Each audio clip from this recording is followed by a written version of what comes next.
So today we're going to be going over 1D. You'll see it's short and sharp, and it's a big recap of the unit circle that we did in year 11. Now lots of you did extension maths in year 10, that's fantastic. You've had a lot of exposure to the unit circle because you've done it in year 10, you've done it in year 11, and now we're going to cover some of those concepts again. And basically all of what I'm going to go over today is assumed knowledge that you're going to need for the course. It's sort of foundational because we're going to use these skills in calculus and integration and statistics. Okay, so we're just going to brush over them here. Alright, so we'll probably just leap straight into it. We're going to be looking at our unit circle a bit. So I've given you a copy in your notes book there. Here it is. It's a circle with a radius of 1 unit drawn on the Cartesian plane. We've seen it before. We all know it off by heart. No, that's okay. You don't have to. Alright, we've got theta equals 7 pi on 6. We need to find the sine value, the cosine value, and the tan value. So that means we need to know what is sine of 7 pi on 6. Now one way we could do this would just be to put that in our calculator. Okay, we would need to make sure our calculator is in radians, because anytime there's a pi, it's expressed in radians. But we're going to look at the unit circle. On the unit circle, we should remember this. X is cos, because that's the way it is, and sine is y. Why, you might be wondering, because x is cos. Okay, that's as entertaining as it gets today.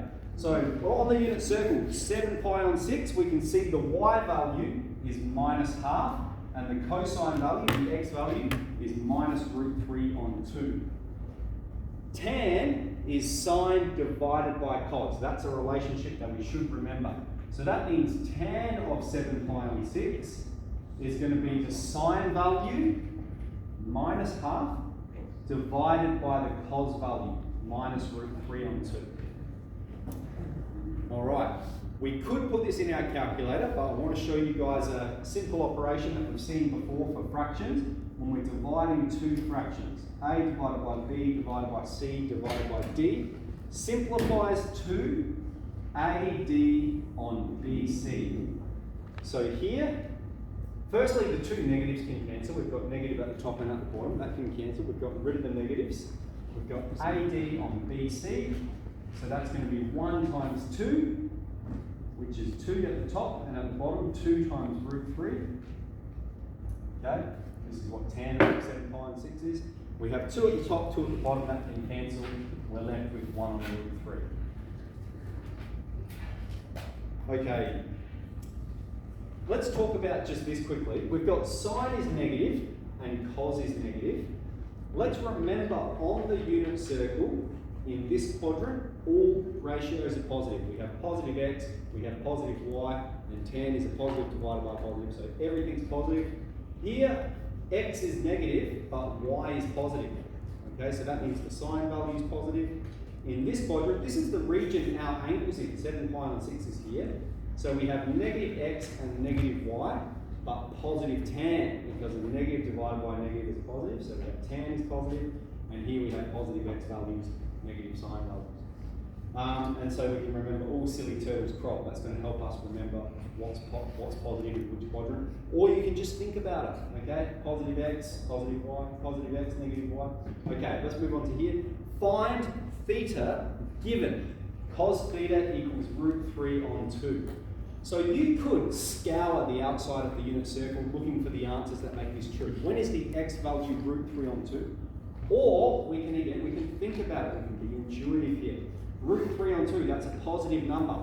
Okay, so that means our x value is positive, which means we're not going to look here because that's only got negative x values. We're only looking in the positive region. And root 3 on 2, that's about 0.86. Okay, so it's going to be about here somewhere. Where on the unit circle do those values occur? Here and here. So we know exactly where we're looking. And we can look at our unit circle and go, what are the two values for theta that make the cosine root 3 on 2? It is pi on 6 and 11 pi on 6. Okay, we have 2 sine theta equals 1. We need to get sine theta by itself.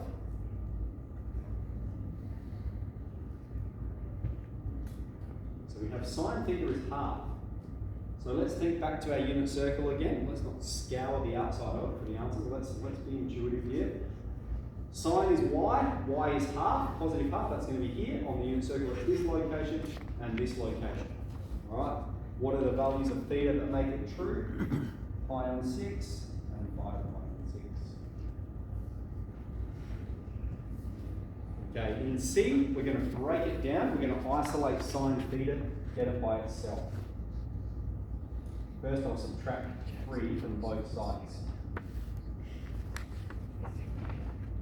Then I will divide both sides by -4.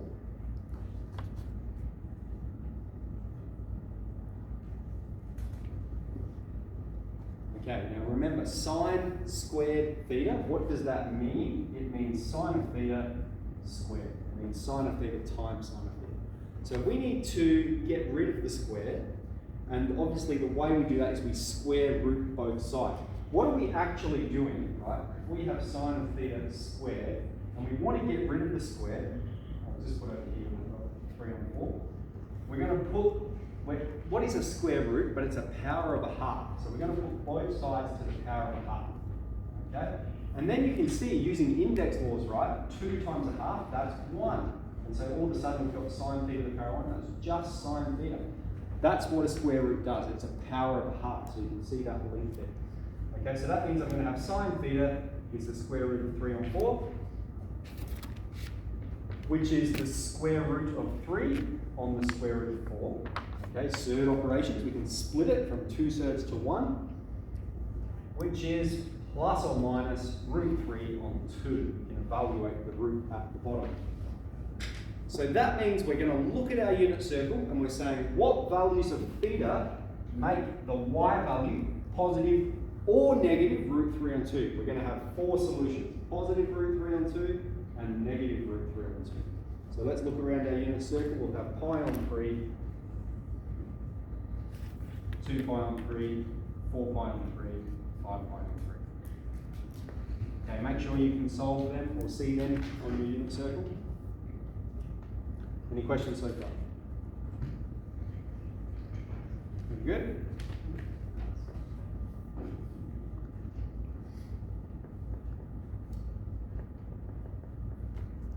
Okay, question 3. Find cos and tan given sine theta is 3 on 5. So, 2 processes we can do. We're going to show both because we've got 2 here that we need to find. The first one is basically you need to know 2 identities. Okay? The first one is that tan is sine divided by cos. Sine divided by cos. The second one is sine squared theta plus cos squared theta equals 1. Sine squared theta plus cos squared theta is 1. Now we've got sine, it's 3 on 5. So we're going to punch that in here, and then we've just got one variable, cos theta, which is what we're trying to solve. So let's process that. He's got 3 on 5 squared.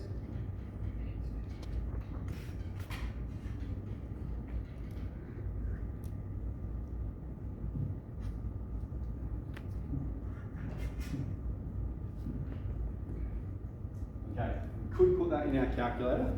1 take 9 on 25. But let's perform this one manually. How do we make these have the same, before we can do it, they need to have the same denominator. How do we express 1 with a denominator of 25? It is 25 divided by 25. 25 divided by 25 is 1. Okay? Take 9 on 25. They have the same denominator, so now it's just the top, take the top. So that's going to be 16.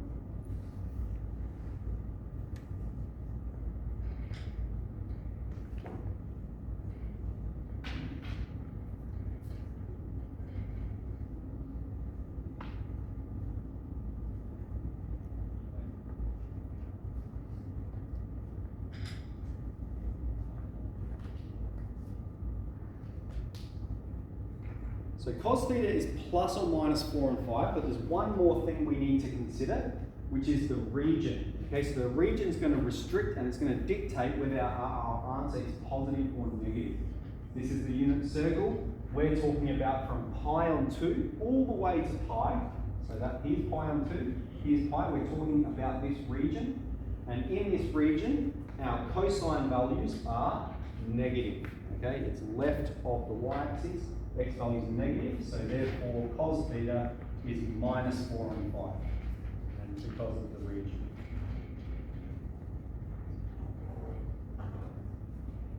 Okay, so that's one of the processes we can use. We can use that equation to solve for the unknown.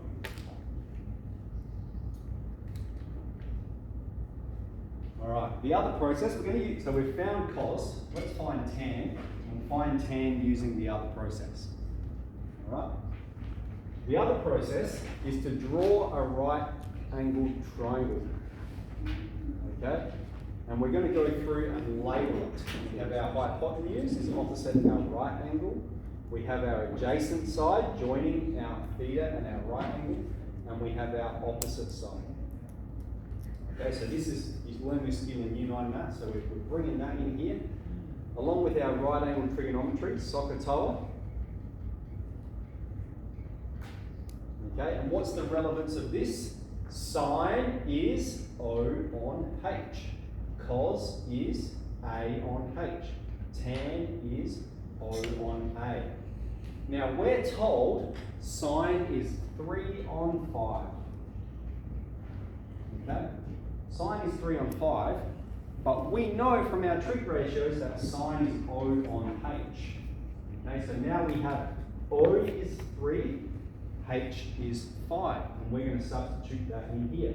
O is 3, H is 5. We are trying to find tan. Tan is O on A. We've got O, but we don't have A. We do have a right angle triangle here. We've got two, we know these, we don't know this one. So we're going to have to use Pythag to get A by itself. So Pythag would say A squared plus 3 squared equals 5 squared.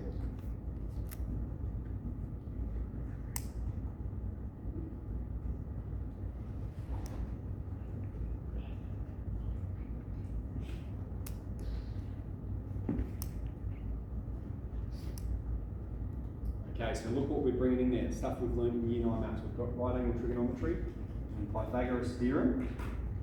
Okay, and now tan is O on A. We're asked to find tan theta. So tan theta is going to be O. O is 3.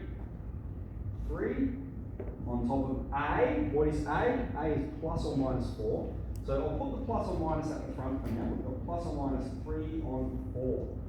Alright, and then let's think about the region, okay?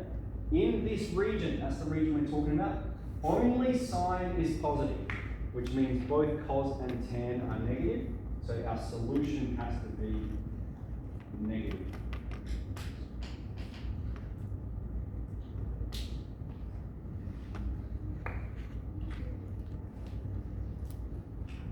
Very good.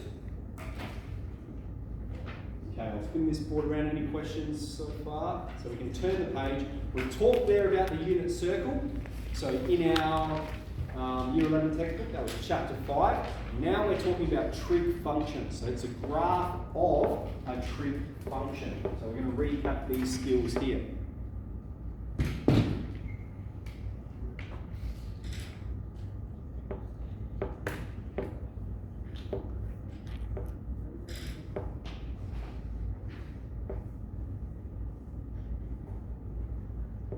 Okay, so this is the basic trig function, a sine b of x takes c plus d.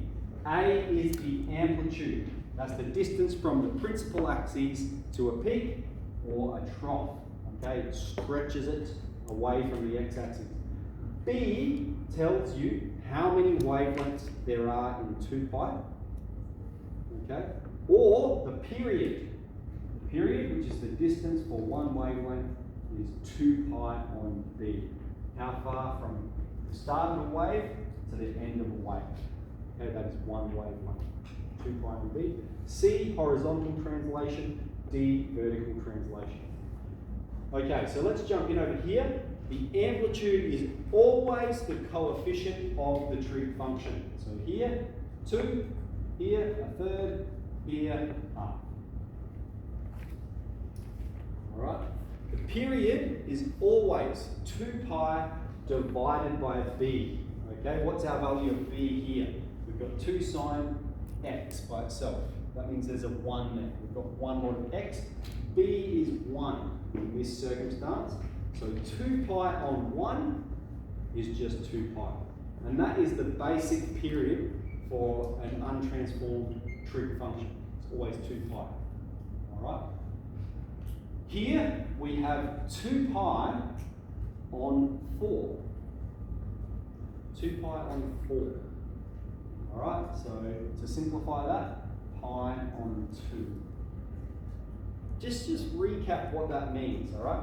The basic function has a wavelength of 2 pi. So that means from 0 to 2 pi, we have 1 wavelength, okay? Here, we had a wavelength of pi on 2. That means from 0, here's pi on 2, that's half of pi. We have 1 whole wavelength. All right, it's squished it, all right? And in fact, okay, if I can draw this out, we have 4 wavelengths in 2 pi. Okay, that's the other link to make. So there's 2 ways we can think about period. Okay, last one, we have 2 pi. The period is going to be 2 pi divided by pi on 3. Okay, we can put this in our calculator, but when you have to put a fraction like this in your calculator, you have to be super careful. All right, you just have to be really careful. I think a better way to think about it is 2 pi by itself is 2 pi on 1 on pi on 3. Okay, and now you can do our A on B on C on D. That gives us 6 pi on pi, which is pi, okay, which is 6. Which means it's 6 units long for 1 whole wave. All right, so we've filled in our table there. Now we've got to find the equation of these trig functions. And we did this a fair bit in year 11, even in year 10 for some of you, so let's recap this skill. We need to find the values of A, B, C, and D so we can express it as a function. All right? The very first thing to identify though is it a sine graph or is it a cosine graph? All right? So sine graphs start at the principal axes. They start there and they have a peak and a trough. Cosine graphs start at a peak and they're going to have half a peak, a trough, and then another half a peak in one moment. So let's look at this one. Which does it resemble? Cosine, without a doubt. This is a cosine function. It can be expressed as a sine function. They're the same, they can be translated, but we're just going to go cosine. Okay, firstly, let's always find D first. D is the principal axis. What is the equation of the line about which the graph is promulgated or propagates itself? It is halfway between 2 and 6. Okay, between a peak and a trough. That's going to be our principal axis. What's halfway? 4. Our value of D is 4. The whole graph has been shifted up 4 units. The amplitude is the distance from the principal axis to a peak, 2 units, or from the principal axis to a trough, 2 units. B. Okay, there's a couple of ways we can think about B. We're going to do both. The first way is the value of B tells you how many wavelengths there are in 2 pi. How many wavelengths in 4 pi? We have 1 whole wavelength in 4 pi, which means we have half of a wavelength in 2 pi.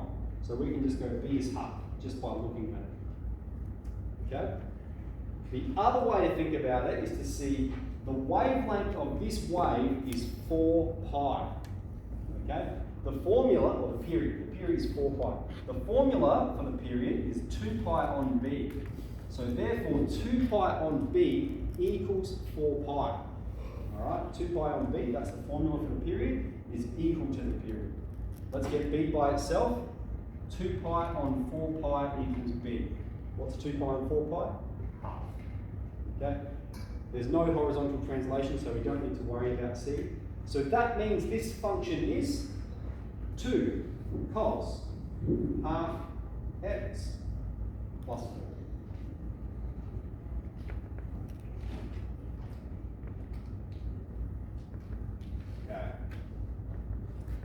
onto this one. Any questions? This is a sine function, okay, we can see because it starts at the principal axis.